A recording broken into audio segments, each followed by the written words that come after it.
Hi good morning എല്ലാവർക്കും ഒരു warm good morning. ഇന്ന് സൺഡേ ആണ്. അപ്പോൾ നമ്മൾ വീഡിയോ ചെയ്തിട്ടുണ്ട്. മാനേജ്മെൻറ്റ് സയൻസിൻ്റെ വീഡിയോ ആണ് നമ്മളിപ്പോൾ പോയിക്കൊണ്ടിരിക്കുന്നത്. 6th സെമസ്റ്ററിൻ്റെ എക്സാംസ് March 23 ആണ്. മാനേജ്മെൻറ്റ് സയൻസ് സബ്ജക്റ്റിലെ ക്വസ്റ്റ്യൻ പേപ്പറാണ് നമ്മൾ ചെയ്തിട്ടുള്ളത്. അപ്പോൾ നമ്മൾ BComൻ്റെ പ്ലേലിസ്റ്റ് വേറെയുണ്ട്, BBAയുടെ പ്ലേലിസ്റ്റ് വേറെയുണ്ട്. BBAയുടെ പ്ലേലിസ്റ്റ് എന്ന് വേണം BBA കുട്ടികളത് എടുക്കാൻ. അപ്പോൾ നമ്മൾ ക്വസ്റ്റ്യൻ പേപ്പർ ആണ് ചെയ്യുന്നത്. അപ്പോൾ നമ്മൾ ആ ക്വസ്റ്റ്യൻ പേപ്പർ നോക്കുമ്പോൾ നമുക്ക് ഒരു കാര്യം മനസ്സിലായി, essay ക്വസ്റ്റ്യൻസിൽ പ്രോബ്ലം തന്നെ വരുന്നുണ്ട്. അപ്പോൾ കൂടുതൽ പ്രോബ്ലം വരുന്നത് ലീനിയർ പ്രോഗ്രാമിങ്ങും നെറ്റ്വർക്ക് അനാലിസിസുമാണ് കൂടുതൽ വരുന്നത്. അപ്പോൾ നിങ്ങളത് പ്രോബ്ലം നോക്കുമ്പോൾ ആ ചാപ്റ്ററിലെ പ്രോബ്ലം നോക്കണം. ഞാൻ തിയറി ഓറിയൻറ്റഡ് ആണ് നിങ്ങൾക്ക് ഇപ്പോൾ ഈ ക്ലാസ്സിൽ വീഡിയോയിൽ തന്നിട്ടുള്ളത്. അപ്പോൾ പാർട്ട് എയിൽ നമുക്കറിയാലോ 15 ക്വസ്റ്റ്യൻസ് ഉണ്ട്, പാർട്ട് ബിയിലും തിയറി ക്വസ്റ്റ്യൻസ് ഉണ്ട്. അപ്പോൾ അത് വളരെ കോൺഫിഡൻ്റ് ആയിട്ട് എഴുതാൻ സാധിച്ചു കഴിഞ്ഞാൽ പിന്നെ നല്ല മാർക്ക് എന്തായാലും സ്കോർ ചെയ്യും. അപ്പോൾ നല്ല 99% നല്ല മാർക്ക് സ്കോർ ചെയ്യാൻ വേണ്ടിയിട്ടാണ് നമ്മളിത് ചെയ്യുന്നത്. അതേപോലെ തന്നെ നമ്മൾ തീരെ സബ്ജക്റ്റിനോട് അറ്റാച്ച് വല്ല വർക്കിനും ഒക്കെ പോയി ഇതായിട്ട് പിന്നെ കുറേ ക്ലാസ് സ്കിപ്പായി പോയി എന്തെങ്കിലുമൊക്കെ ആർട്സ് ഡേക്കോ NSSനൊക്കെ പോയി സ്കിപ്പൊക്കെ ആയിട്ടുണ്ടാവും എക്സാംസിൻ്റെ ആദ്യം. അപ്പോൾ അതിൻ്റെ തിയറി പോർഷൻസ് നമുക്കൊന്ന് നന്നായി പറഞ്ഞു തന്നാൽ നിങ്ങൾക്ക് നല്ല കോൺഫിഡൻ്റ് ആയിട്ട് എഴുതാം. ഓക്കെ, അപ്പോൾ നമ്മൾ ചാനൽ സബ്സ്ക്രൈബ് ചെയ്യാൻ മറക്കാതിരിക്കണം. എത്രയും വേഗം ചാനൽ എന്ത് ചെയ്യണം, ഒന്ന് കണ്ടു കഴിഞ്ഞാൽ ഒന്ന് സബ്സ്ക്രൈബ് ബട്ടണിലേക്കും കൂടി ഒന്ന് പ്രസ് ചെയ്യണം. ഓക്കെ, അപ്പോൾ നമുക്ക് സ്റ്റാർട്ട് ചെയ്യാം. നമ്മൾ സബ്ജക്റ്റിലേക്ക് സ്റ്റാർട്ട് ചെയ്യാം. ഓക്കെ,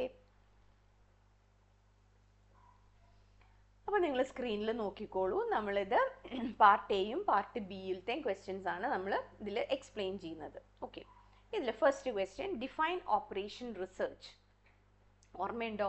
ഇതേ ക്വസ്റ്റ്യൻ ആയിരുന്നില്ലേ നമ്മൾ നേരത്തെ അതേ ക്വസ്റ്റ്യൻ പേപ്പറിൽ തൊട്ട് പ്രീവിയസിൽ പ്ലാനിങ് ഡിസിഷൻ മേക്കിംഗ് ആണ്, മാത്തമാറ്റിക്കൽ ആൻഡ് സ്റ്റാറ്റിസ്റ്റിക്കൽ ടൂൾസ് ആണ്, optimal solution. Same question repeat ചെയ്തു.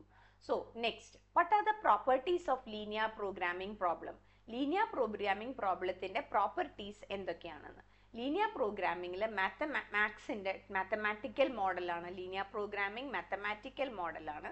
സോ അതിൽ പ്രപ്പോർഷനാലിറ്റി കേട്ടോ, ഒരു വേരിയബിളും മറ്റ് വേരിയബിളും തമ്മിലുള്ള പ്രപ്പോർഷനാലിറ്റി, അഡിഷൻ, ഡിവിസിബിലിറ്റി, അതൊക്കെ എന്ത് ചെയ്യുന്നുണ്ട്, നോക്കുന്നുണ്ട്. ഏതിൽ എന്ന് പറയുമ്പോൾ ലീനിയർ പ്രോഗ്രാമിങ്ങിൽ കൺസ്ട്രെയിൻസ്, ഓപ്റ്റിമം, മാക്സിമൈസ് ആയിരിക്കാം, മിനിമൈസിങ് ആയിരിക്കാം problem. Okay, maximisation of profit, minimisation of cost ആയിരിക്കാം കൺസ്ട്രെയിൻസിൻ്റെ അത്. അപ്പോൾ ഇതൊക്കെ എടുത്തുകൊണ്ടാണ് these are the properties. So there is proportionality, proportion നോക്കുന്നുണ്ട്, അഡിറ്റിവിറ്റി ചെയ്യുന്നുണ്ട്, ഡിവിസിബിലിറ്റി ചെയ്യുന്നുണ്ട്, ആൻഡ് സെർട്ടനിറ്റിയിലേക്ക് നമ്മൾ ഫൈനലൈസ് ആയിട്ട് വരുന്നുണ്ട് അല്ലേ. What is activity in network analysis? Network അനാലിസിസിലെ ആക്ടിവിറ്റി എന്ന് പറഞ്ഞാൽ എന്താണ് എന്നാണ്. ആക്ടിവിറ്റി എന്ന് പറഞ്ഞു കഴിഞ്ഞാൽ ദർസ് ഒരു എൻഡ് ടാസ്ക്, ഒരു ഓപ്പണിംഗ് ടാസ്കും ഒരു എൻഡ് ടാസ്കും നിങ്ങൾ വരച്ച് കാണിക്കുക. 1 to 2 എന്ന്. This is an activity. 1 is the tail event and 2 is the head event. So network അനാലിസിസിലെ ആക്ടിവിറ്റി എന്ന് പറഞ്ഞു കഴിഞ്ഞാൽ it is a journey from tail event to head event. Tail event നിന്ന് ഹെഡ് ഇവൻറ്റിലേക്കുള്ള ഒരു യാത്രയാണ് നമ്മൾ എന്ത് പറയുന്നത്, ആക്ടിവിറ്റി എന്ന് പറയുന്നത്. നിങ്ങൾ എന്നിട്ട് കാണിക്കുക 1 to 2 എന്ന് പറയുന്ന ആക്ടിവിറ്റിക്ക് A എന്നൊരു പേരും കൊടുത്തു കഴിഞ്ഞാൽ അത് പറയാൻ പറ്റും. ഓക്കെ, അപ്പോൾ നെറ്റ്വർക്ക് അനാലിസിസ് എന്തിനാ ചെയ്യുന്നത്? Planning, scheduling and controlling the പ്രൊജക്ട്സിന് വേണ്ടിയിട്ടാണ്. So what is decision tree? Very important question ആണ് ഡിസിഷൻ ട്രീ എന്താണെന്നുള്ളത്. ഡിസിഷൻ ട്രീ എന്താണെന്ന് ചോദിക്കുമ്പോൾ ഇറ്റ്സ് എ ഗ്രാഫിക്കൽ റെപ്രസെൻറ്റേഷൻ എന്ന് പറഞ്ഞ ഗ്രാഫിക്കൽ മെത്തഡ്, ഗ്രാഫിക്സ് ഉപയോഗിച്ചിട്ട് നമ്മൾ ഒരു എന്താണ് ഡ്രോയിങ് ആണ്. പിക്ചോറിയൽ റെപ്രസെൻറ്റേഷൻ എന്ന് വേണമെങ്കിൽ പറയാം. ഗ്രാഫിക്കൽ റെപ്രസെൻറ്റേഷൻ ആണ് ഏതിൻ്റെ?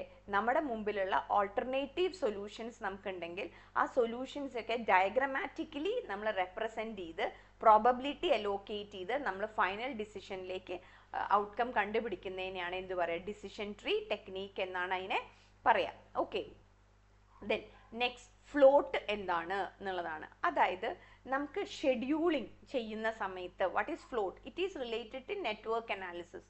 നെറ്റ്വർക്ക് അനാലിസിസിലാണ് ഫ്ലോട്ട് എന്ന് പറയുന്ന സംഭവം വരുന്നത്. സോ നമ്മൾ ഇന്നലെ ഫ്രീ ഫ്ലോട്ട് എന്താണ് എന്ന് പറഞ്ഞു. എന്താണ് ഫ്രീ ഫ്ലോട്ട് എന്ന് പറഞ്ഞപ്പോൾ നമ്മൾ പറഞ്ഞത് ഒരു ഈവൻറ്റ്, ഒരു ആക്ടിവിറ്റി എത്രമാത്രം ലേറ്റ് ആവാം, മാക്സിമം എത്ര ലേറ്റ് ആവാം, but it should not effect the starting time of the succeeding activity. Succeeding ആക്ടിവിറ്റിയുടെ സ്റ്റാർട്ടിംഗ് ടൈമിനെ ബാധിക്കാൻ പാടില്ല. അപ്പോൾ എത്രമാത്രം പ്രീസീഡിങ് ആക്ടിവിറ്റി ലേറ്റ് ആവാം. അപ്പോൾ ഓരോ ആക്ടിവിറ്റിക്കും ഒരു ഗ്യാപ്പ് ഉണ്ട്. there may be a gap to continue the process. So അത് ഷെഡ്യൂൾ ചെയ്യാൻ പറ്റണം. സോ 3 തരം ഫ്ലോട്ട് ഉണ്ട്: total float, free float, independent float, and then there is an interfering ഫ്ലോട്ടും ഉണ്ട്. അപ്പോൾ ഇത് ഫ്ലെക്സിബിലിറ്റി, ആ വേർഡാണ് നല്ലോണം ശ്രദ്ധിക്കേണ്ടത്. ഫ്ലെക്സിബിലിറ്റി എന്നുള്ള വേർഡ്, ഫ്ലെക്സിബിലിറ്റി അവൈലബിൾ എത്രയുണ്ട് എന്ന് ഫ്ലെക്സിബിലിറ്റി എന്നറിയാൻ വേണ്ടിയിട്ടാണ് നമ്മൾ എന്ത് ചെയ്യുന്നത്, അത് ചെയ്യുന്നത്. ഓക്കെ, ഇനി നെക്സ്റ്റ് എന്താണ്? Linear programming problems. നമ്മൾ തൊട്ട് മുമ്പ് ലീനിയർ പ്രോഗ്രാമിങ്ങിൻ്റെ പ്രോപ്പർട്ടീസ് പഠിച്ചു. അതേ പ്രോപ്പർട്ടീസ് തന്നെയാണ് എവിടെയും എഴുതാനുള്ളത്. ഇവിടെ മാക്സിമൈസേഷൻ, മിനിമൈസേഷൻ, ഒബ്ജക്റ്റീവ് ഫംഗ്ഷനെ കുറിച്ച് പറയാം, കൺസ്ട്രെയിൻസ് പറയാം, മെയിൻ പ്രോപ്പർട്ടീസ് എന്തൊക്കെയാണ്? Proportionality, additivity, divisibility and certainty ആണെന്ന് പറയാം.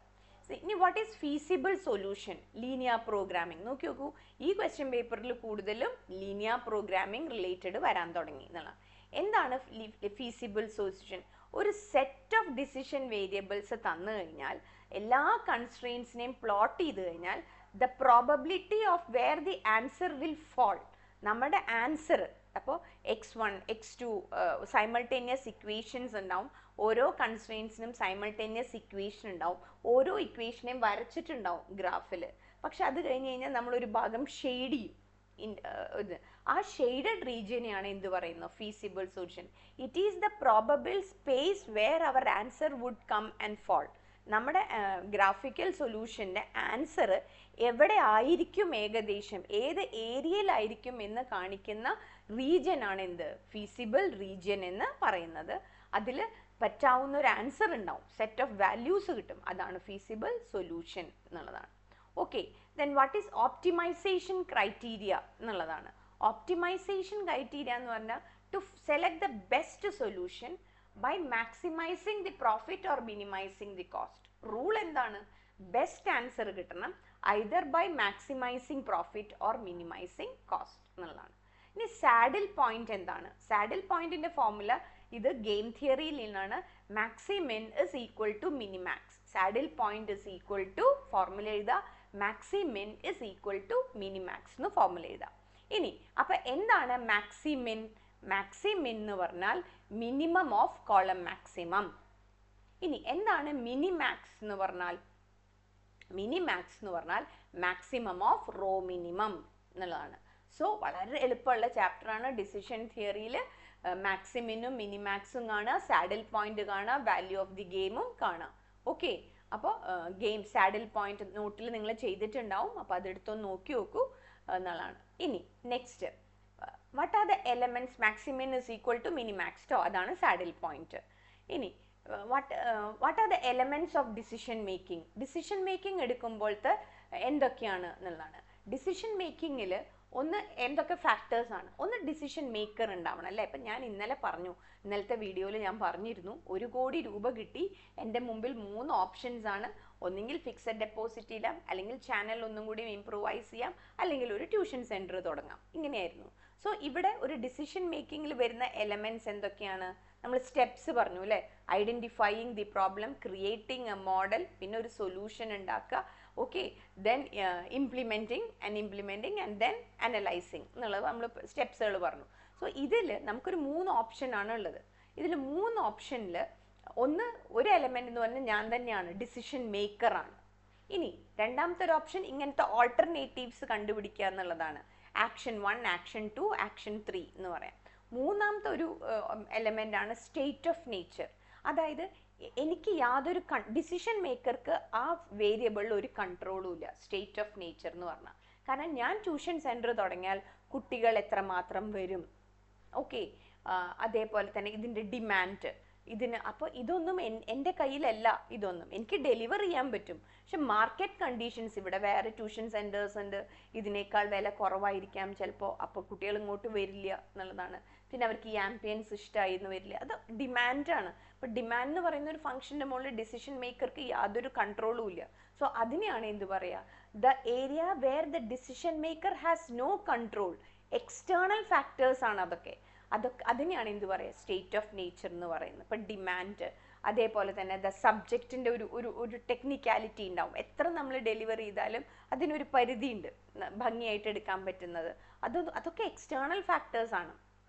അപ്പോൾ ഇപ്പോൾ ചില ചാപ്റ്റേഴ്സ് അതിൽ സ്കിപ്പായിട്ടുണ്ടാവും, ചില അതൊക്കെ കാലിക്കറ്റ് യൂണിവേഴ്സിറ്റി സിലബസിൻ്റെ പ്രശ്നമായിരിക്കാം, അല്ലെങ്കിൽ അതിൻ്റെ നല്ലതുകൊണ്ടായിരിക്കാം. സോ അതൊന്നും എൻ്റെ കയ്യിലല്ല. Okay, so that is the state of nature. Those variables which are not controlled by the decision maker is known as state of nature. It depends on certain external factors. So ഇതൊക്കെയാണ് and pay of. അപ്പോൾ അതിൽ നിന്നുകൊണ്ട് നമ്മളൊരു decision എടുക്കുമ്പോൾ നമുക്ക് കിട്ടുന്ന income, അതാണ് പേ of എന്നാണ് അതിനെ പറയുക. So these are the elements of decision making. Decision maker, അതേപോലെ തന്നെ ഓൾട്ടർനേറ്റീവ്സ്, അതുപോലെ സ്റ്റേറ്റ് ഓഫ് നേച്ചർ, പേ ഓഫ്സും decision criteria. What is game theory? Game തിയറിയും അതേ ലീനിയർ പ്രോഗ്രാമിംഗ് പോലെ ഒരു മാത്തമാറ്റിക്കൽ അപ്രോച്ച് ആണ്. കോമ്പറ്റേറ്റീവ് സിറ്റുവേഷൻസ് ആണ് ഗെയിം തിയറിയിൽ പറയേണ്ട ഒരു വേർഡാണ്. ഡിസിഷൻ മേക്കിംഗ് എന്നൊക്കെ പറയാൻ കൂടെ പറയേണ്ട ഒരു വാല്യൂ എന്താണ്? It's A competitive situations deal ചെയ്യുക. 2 players ആണ്. ഒരാളുടെ ആക്ഷൻ മറ്റേയാളുടെ ഔട്ട്കമ്മിനെ എന്ത് ചെയ്യും? ബാധിക്കും. മറ്റേയാളുടെ ആക്ഷൻ ഇയാളുടെ ഔട്ട്കമ്മിനെ ബാധിക്കും. So depends upon the strategies of the player. അപ്പോൾ അതിനെയാണ് എന്ത് പറയുക? ഗെയിം തിയറി എന്നാണ് പറയുക. ഈ ഔട്ട്പുട്ടിനെയാണ് നമ്മൾ പേ ഓഫ് എന്ന് പറയുക. പേ of matrix, a table. Pay of matrix എന്ന് പറഞ്ഞാൽ ഒരു ടേബിൾ ആണ്. It shows the result of different strategies chosen by player in a game. ഒരു പ്ലെയർ, ഇപ്പം ഞാൻ നേരത്തെ പറഞ്ഞില്ലേ, ഞാൻ ചോസ് ചെയ്തത് ഈ ചാനലിലേക്ക് കുറച്ചും കൂടി കൂടുതൽ ഫണ്ട് ഇടാനാണ് ഞാൻ തീരുമാനിച്ചത്. അങ്ങനെ ഞാൻ ഇട്ട് കഴിഞ്ഞാൽ എനിക്ക് എന്താണ് ഔട്ട്കം കിട്ടുക? ഇതാണ് ഇതൊരു മെട്രിക്സിലോ ടേബിളിലോ ഇട്ട് കഴിഞ്ഞാൽ എനിക്കൊരു ആൻസർ കിട്ടും. അതേസമയം ഞാൻ ഇതേ തന്നെ ഫിക്സഡ് ഡെപ്പോസിറ്റ് ഇട്ടാൽ എനിക്ക് എന്ത് കിട്ടും? അതും ഒരു ടേബിളിൽ ഇട്ടു. അതേസമയം ട്യൂഷൻ സെൻറ്റർ ഇട്ടാൽ എനിക്ക് എന്ത് കിട്ടും? അതും ടേബിളിൽ ഇട്ടു. സോ ഇങ്ങനെ ഒരു ടേബിളിൽ നമ്മൾ ഓരോ ആക്ഷനും ഇട്ട് കഴിഞ്ഞാൽ എന്താണോ കിട്ടാൻ പോകുന്നത് അതാണ് ഏതിലുള്ളത്? Pay of matrix. So it's a table that shows the result of different strategies chosen by the player. ഇനി ഹെഡ് ഈവൻറ്റ് സ്ലാക്ക് എന്ന് പറഞ്ഞാൽ എന്താണ്? ഇപ്പം ഹെഡ് ഈവൻറ്റ് സ്ലാക്ക് എന്ന് പറഞ്ഞാൽ ലേറ്റസ്റ്റ് ഈവൻറ്റ് ടൈമും ഏർലിയസ്റ്റ് ഈവൻറ്റ് ടൈമും, ലേറ്റസ്റ്റ് സ്റ്റാർട്ട് ടൈമും അതേപോലെ ഏർലിയസ്റ്റ് ഈവൻറ്റ് ടൈമും ഒരു ആക്ടിവിറ്റി, ഒരു ഈവൻറ്റ് എടുത്തോളൂ, ഈവൻറ്റ് 2. അതിനെ നിങ്ങൾ ഡയഗ്രാമിൽ വരയ്ക്കുമ്പോൾ ഏർലിയസ്റ്റ് ടൈമും ഉണ്ടാവും, ലേറ്റസ്റ്റ് ടൈമും ഉണ്ടാവും. ഇതിൻ്റെ ഡിഫറൻസിനെയാണ് എന്ത് പറയുക? ഹെഡ് ഈവൻറ്റ് സ്ലാക്ക് എന്ന് പറയാം. അപ്പം 1 നിങ്ങൾ നെറ്റ്വർക്ക് അനാലിസിസ് പഠിക്കുമ്പോൾ 1 to 2, 2 to 3, 3 to 4, 4 to 5 ഇങ്ങനെയൊക്കെ പറയുമ്പോൾ ഓരോന്നിൻ്റെ ഇടയിൽ റെക്റ്റാങ്കിൾ വെച്ചാൽ ഏർലിയസ്റ്റ് സ്റ്റാർട്ട് ടൈമും കാണും, ലേറ്റസ്റ്റ് സ്റ്റാർട്ട് ടൈമും കാണും. ഇത് തമ്മിലുള്ള ഡിഫറൻസ് ആണ് ഹെഡ് ഈവൻറ്റ് സ്ലാക്ക് എന്ന് പറയുന്നത്. So what is critical path? നമ്മൾ കഴിഞ്ഞ അതേ വീഡിയോയിൽ പറഞ്ഞതാണ്. 2 കാര്യങ്ങൾ പറയണം, ലോങ്ങസ്റ്റ് പാത്തും മിനിമം ടൈമും. അതാണ് നമ്മൾ പറയേണ്ട ഏത് ക്രിട്ടിക്കൽ പാത്തിൽ എക്സ്പ്ലെയിൻ ചെയ്യുമ്പോൾ പറയേണ്ട ഐറ്റം. ഓക്കെ, ഇനി നമ്മൾ പാർട്ട് ബിയിലേക്ക് പോകുമ്പോൾ, അതേ ക്വസ്റ്റ്യൻ പേപ്പറിൻ്റെ പാർട്ട് ബിയിലേക്ക് നമ്മൾ പോകുമ്പോൾ നമുക്ക് കാണാൻ സാധിക്കുന്നത് എന്താ? നമുക്ക് കാണാൻ സാധിക്കുന്നത് ലിമിറ്റേഷൻസ് ഓഫ് CPM ആണ്. What are the limitations of critical path method? അപ്പോൾ ഇത് നോക്കി നോക്കൂ, ഈ ചാപ്റ്ററിൽ കൂടുതൽ ഏതിലേക്ക് വന്നു? ലീനിയർ പ്രോഗ്രാമിങ്ങിലാണ് 2 മാർക്സ് കോൺസെൻട്രേറ്റ് ചെയ്തതെന്നുണ്ടെങ്കിൽ 6 മാർക്സ് ഏതിലേക്ക് വന്നു? നെറ്റ്വർക്ക് അനാലിസിസും ലീനിയർ പ്രോഗ്രാമിങ്ങും. ഇതാണ് അതിൽ കോൺസെപ്റ്റ്. അപ്പോൾ 2 മെത്തേഡ് ഉണ്ട്, ക്രിട്ടിക്കൽ പാത്ത് മെത്തേഡും പെർട്ടും. അപ്പോൾ എന്താണ് ക്രിട്ടിക്കൽ പാത്ത് മെത്തേഡിൻ്റെ പ്രോബ്ലംസ്? ഇതിൽ ഒരു ടൈം ഡ്യൂറേഷനെ തന്നിട്ടുള്ളൂ.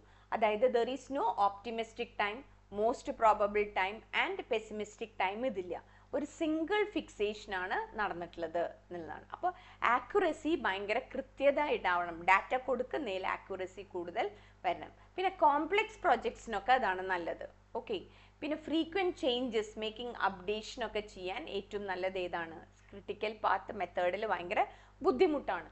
അതായത് ലിമിറ്റേഷൻസ് ആണ് ചോദിച്ചിരിക്കുന്നത്.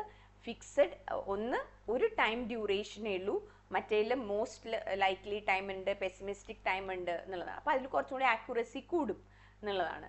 അപ്പോൾ കൂടുതലും ആക്യുറസി കൂടുതൽ വേണ്ടി വരികയാണ്. ഒരൊറ്റ നമ്പർ പറയുന്ന സമയത്ത് ആക്യുറസി കൂടുതൽ വേണ്ടി വരികയാണ് എന്നുള്ളതാണ്. പിന്നെ ഇത് കോംപ്ലെക്സ് പ്രൊജക്ട്സിന് കുറച്ച് ബുദ്ധിമുട്ടാണ്. കാരണം കോംപ്ലെക്സ് പ്രൊജക്ട്സ് ആവും തോറും കൂടുതൽ എമൗണ്ട് അതിലേക്ക് നമ്മൾ ഇടണം എന്നുള്ളതാണ്. അപ്പോൾ നാച്ചുറലി നമ്മൾ കുറച്ചും കൂടി ശ്രദ്ധിച്ച് 3 ടൈം എസ്റ്റിമേറ്റ് ഒക്കെ വെച്ചിട്ട് അനാലിസിസ് ചെയ്യുന്നതായിരിക്കും നല്ലത്. What are the limitations of linear programming?